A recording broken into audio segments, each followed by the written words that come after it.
Only 9 people were in that room when it happened. 9 people, in a city of millions, in a year when the world was still learning Bruce Lee's name. And every single one of them, every last one, spent the rest of their lives trying to find the words to describe what they witnessed. Most couldn't. Some stopped trying. One man, a former boxing trainer from Los Angeles, who'd spent 40 years around fighters, who'd seen champions fall and legends bleed, said this near the end of his life, sitting in a small apartment in Culver City with a photograph he kept folded in his wallet. "I've seen a lot of things in this life, but that night changed what I believed was possible. That night I watched a man become something else entirely." This is the story of what happened in that room. Rewind, back to the beginning. The setup. Los Angeles, 1969. The martial arts world was divided, sharply, violently divided, the way only proud men who have devoted their lives to physical mastery can be divided. On one side, the traditional schools, the old guard, men who had trained for decades inside temples and dojos, who wore their lineage like armor, who believed that the secrets of fighting lived inside systems, inside choreography, inside ritual, inside centuries of accumulated tradition. On the other side, a 28-year-old kid from Hong Kong who was dismantling every one of those beliefs, one sparring session at a time. Bruce Lee had already made enemies, not just competitors, enemies, real ones, men who felt personally insulted by his existence, by the way he moved through the world with quiet, devastating certainty, by the way students from respected schools would train with him once and never go back, by the way he talked about fighting, not as an art form preserved in amber, but as something living, breathing, ruthlessly honest. He called the traditional styles swimming on dry land. He said most martial artists were performing, not fighting. He said a system that didn't constantly question itself was already dead. These were not popular opinions, and they made their way, as dangerous opinions always do, to the ears of a man named Victor Huang. The name Victor Huang doesn't appear in many books. He was never famous the way champions become famous, but inside the insular, reputation-obsessed world of martial arts communities in late 60s Los Angeles, his name carried enormous weight. Huang was 41 years old. He stood 6 feet 1 inch. He weighed 220 pounds, and almost none of it was anything other than muscle and decades of bone-deep discipline. He was a grand master, legitimately, not honorifically. He had trained in 3 separate traditional Chinese martial arts systems since childhood. He had studied under teachers whose names were spoken reverently by serious practitioners. He had spent 2 years training in Taiwan, 4 months in Japan, and had returned to America with credentials that made grown men bow when he entered a room. He ran a school in Chinatown, a serious school, the kind where students wept on the floor during training and thanked him afterward. And he had heard every single word Bruce Lee had ever said about traditional martial arts. He did not find them interesting. He found them offensive. The meeting was arranged through intermediaries, the way these things were always arranged in those days. A mutual contact, a trusted figure in the community, who carried messages back and forth between 2 men who would not speak directly to each other. The message from Huang's side was simple. Lee talks too much. If he truly believes what he says, let him say it in person. Come to the school on Saturday evening. We will have a conversation. The message from Lee's side was equally simple. I'll be there. What the intermediary did not fully convey, or perhaps chose not to, was the nature of what a conversation meant to Victor Huang. Huang had already been talking, quietly, steadily, to his senior students, to peers in the community, to anyone who would listen. He'd been building a case, carefully, methodically, the way a prosecutor builds a case. Bruce Lee was a showman, a performer. His speed was real, yes, Huang acknowledged that, but speed without power was irrelevant. His techniques were unproven against serious practitioners. His philosophy was the arrogance of a young man who had never faced real consequence. And Huang had a plan. He was not going to fight Bruce Lee. He was going to humiliate him. Not with violence, with something slower and more permanent.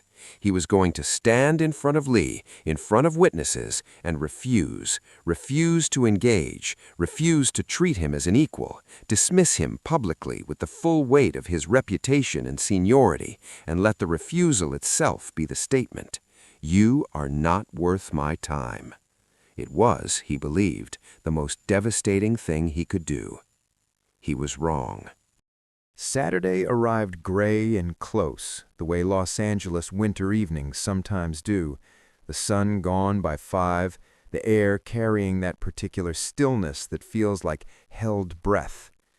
The school was on a narrow street, 3 blocks from the main stretch of Chinatown, above a dry goods store.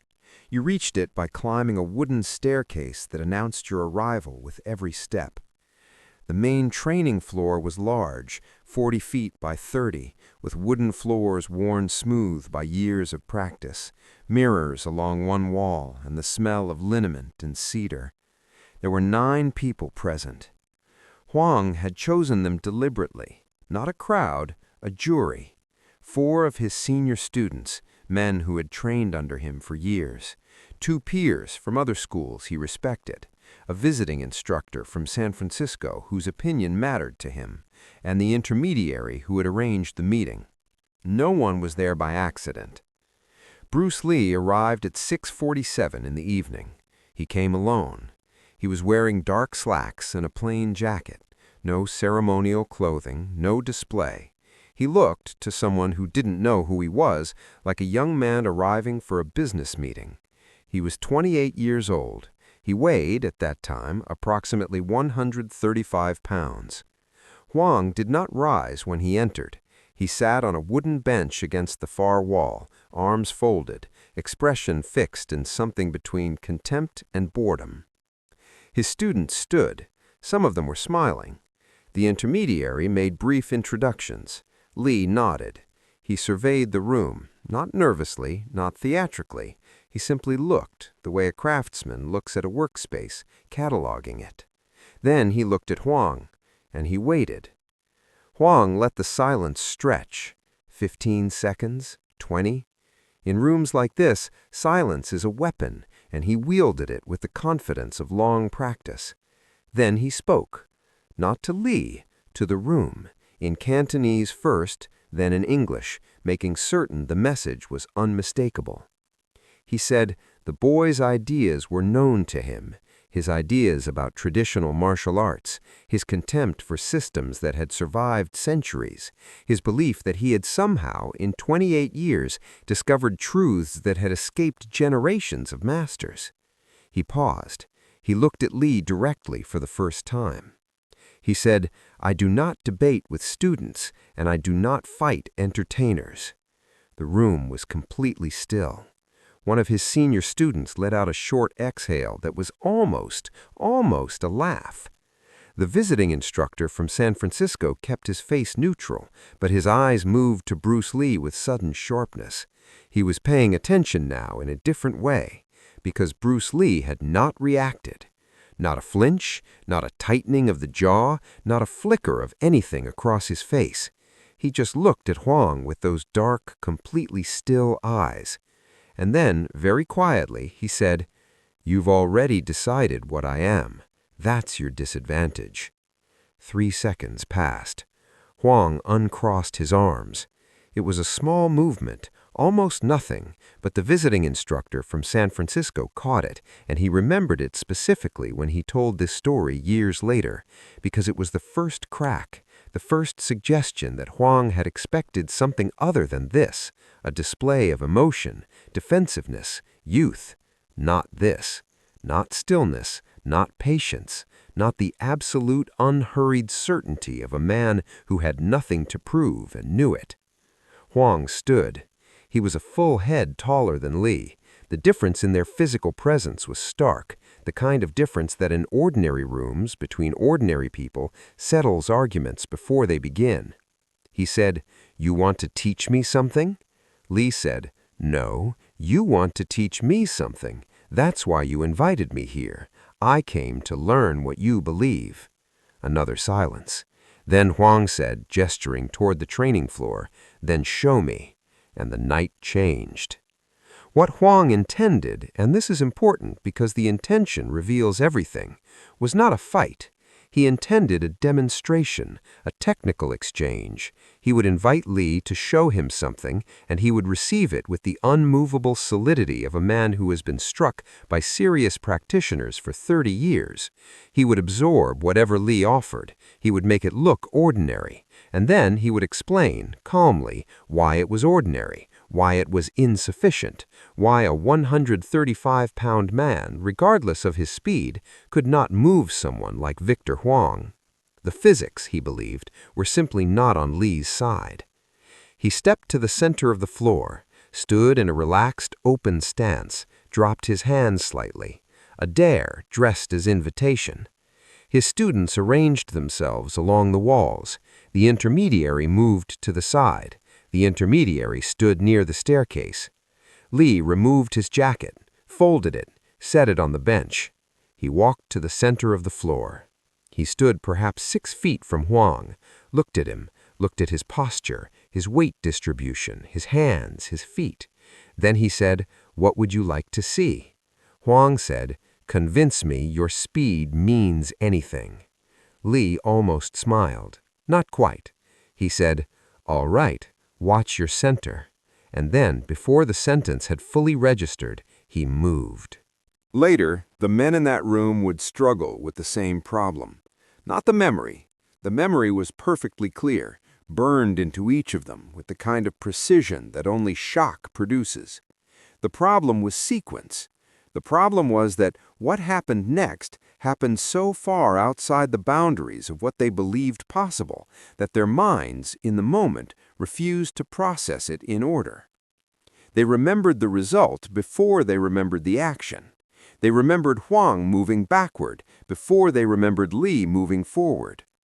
This is what eyewitnesses reported, independently, years apart, in different cities to different people. And every account arrives at the same impossible conclusion. They did not see Bruce Lee move. They saw the consequence of his movement. And only then, working backward through the logic of physics, did they understand that he must have moved first. Here is what happened. Li's right foot shifted, a fraction of an inch, a weight transfer so subtle it registered as nothing. Not a step, not a stance change, a breath. Then his left hand dropped, 2 inches, maybe 3, toward his hip. Huang's eyes followed it, involuntary, the automatic tracking of a trained fighter reading a telegraph. It was not a telegraph. It was a question. And in the half-second that Huang spent answering the wrong question, Bruce Lee was already somewhere else. He closed 6 feet of distance in a movement that the visiting instructor from San Francisco, a man named David Chow, who had been studying martial arts for 22 years at that point, would later describe as not a step and not a lunge. I don't have a word for it. It was more like the space between them simply disappeared. His right hand moved. Not a punch, not a strike in any form that Huang's long experience had catalogued and prepared for. A single touch, 2 fingers extended, landing at the center of Huang's sternum with what appeared to be almost no force at all. Appeared. Huang went backward 3 full steps. Not fell, not stumbled, stepped but involuntarily, the way a door steps open when the right key turns. His body moved before his mind authorized it, responding to something his nervous system understood before his consciousness did. He caught himself against the wooden support beam on the far side of the room. The room was absolutely silent. Nobody breathed. Huang stood at the beam for a moment. His right hand came up slowly to his chest, not dramatically, not in pain, but the way a man reaches for something he needs to verify is still there. His expression was, and every witness agrees on this, not angry, it was confused. The deep, disorienting confusion of a man whose entire model of reality has just been challenged by a fact he cannot dismiss, cannot rationalize, cannot fold into what he already knows. He looked at his own chest. He looked at the distance between himself and the center of the room, 3 full steps carved into the wooden floor by his own retreating feet. Then he looked at Bruce Lee. Lee had not moved from the spot. He stood exactly where he had been standing when he struck. Hands relaxed at his sides, breathing normally, or what passed for normally, which in his case meant a stillness so complete it seemed almost biological, like watching a cat between movements. He was not performing. He was not triumphant. His face carried nothing that could be read as satisfaction or pride. He was simply waiting, with infinite patience, for whatever came next. What came next was nothing. That was the thing nobody expected. Not Huang's students, not the visiting instructor from San Francisco, a man named David Chow who had been studying martial arts for 22 years at that point. Not the intermediary who had arranged this meeting and was now standing very still near the staircase with both hands pressed against the wall behind him. Victor Huang, 41 years old, Grand Master, a man who had never been moved backward by another man in 30 years of serious martial arts practice, said nothing. He pushed himself slowly off the beam. He stood upright. He looked at Lee for a long moment, and then he walked to the wooden bench against the far wall, sat down, and placed his hands on his knees. Not defeated, not humiliated, something quieter and more complicated than either of those things. He looked like a man who opened a door expecting a familiar room and found instead an open sky. One of his senior students, a young man named Raymond, who had trained under Huang for 6 years, started to step forward. Huang stopped him with a single raised hand. No words, just the hand. The room held its silence like something precious. Then David Chow, the visiting instructor from San Francisco, did something that nobody expected. He began to applaud, slowly. Not the applause of a performance, the applause of a man acknowledging something he has spent his lifetime trying to understand, and has just, for one unguarded second, glimpsed. Nobody joined him, but nobody stopped him either. Bruce Lee turned toward Chow, gave a small, respectful nod. Then he walked back to the bench where his jacket was folded, picked it up, and looked at the room. He looked at Huang last. He said, and these words were remembered verbatim by 3 separate witnesses, "Your system is not the problem. The man inside the system is the only question that ever mattered." Then he walked to the staircase, and he left. The wooden steps announced his departure the same way they had announced his arrival, one creak at a time, fading until the sound reached the street below and disappeared entirely. For almost a full minute, nobody in that room spoke. Then Raymond, the senior student, turned to Huang and said, "Sifu." Huang stopped him again, same hand, same silence. He sat on that bench for a long time. Later, much later, David Chow would say that what he witnessed in those quiet minutes was not a man processing defeat, it was a man processing education. And he said there was something almost sacred about it, the way Huang sat, the way the room held itself around him, the way the remaining 8 people in that space understood, without anyone saying so, that they had all just been shown something real, something rare, something that could not be unfound. The meeting was never publicly acknowledged, not by Huang, not by Lee, not by anyone who was present that night. But stories move through closed communities the way water moves through stone, not quickly, but inevitably. And within weeks, fragments of what had happened in that room above the Chinatown dry goods store had begun circulating through martial arts schools across Los Angeles. The details shifted, as details always shift. Some versions had Lee throwing Huang across the room. Some versions described a full sparring match lasting 20 minutes. One version, whispered in a school in San Pedro, traced back to nobody specific, claimed Huang had attacked first and Lee had responded without appearing to move at all, simply redirecting force until the larger man was on the floor. None of these versions were accurate, but all of them were pointing at something true. What had actually happened was stranger than any of the embellishments, quieter, more devastating, because the thing that haunts a proud man is never the dramatic defeat, the public fall, the visible loss. The thing that haunts him is the private moment, the moment alone in a room with his own certainty, when something arrives that the certainty cannot explain. That is what Victor Huang carried forward, not humiliation, not anger, a question he could not stop asking himself. David Chow spoke about that night exactly twice in his life, once to a student in 1981 and once in a recorded conversation in 1994 that was never formally published. In the 1994 recording, he said this: "People think they understand what Bruce was doing. They think it was speed. It was not speed. Speed was just the part you could measure. What you couldn't measure, what I could not measure, standing 3 feet away, was the intention.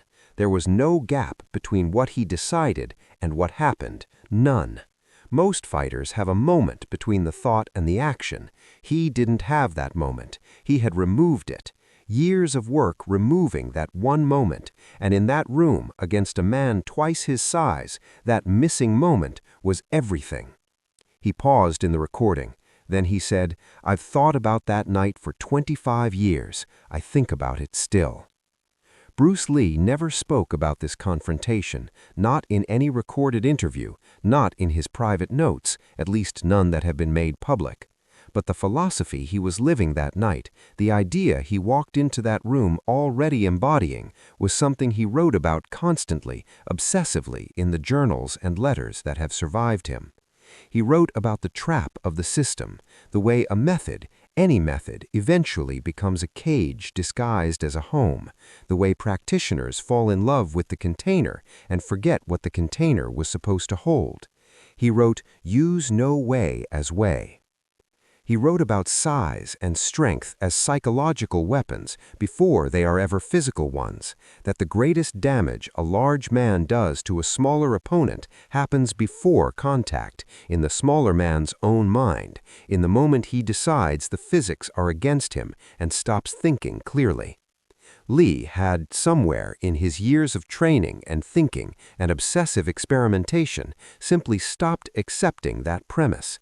He had examined it, tested it, found it false under sufficient scrutiny, and released it.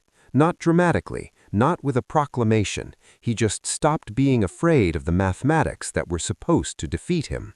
And so they didn't. Victor Huang continued running his school in Chinatown until 1977. He never changed his curriculum dramatically. He never publicly recanted any of his traditional beliefs.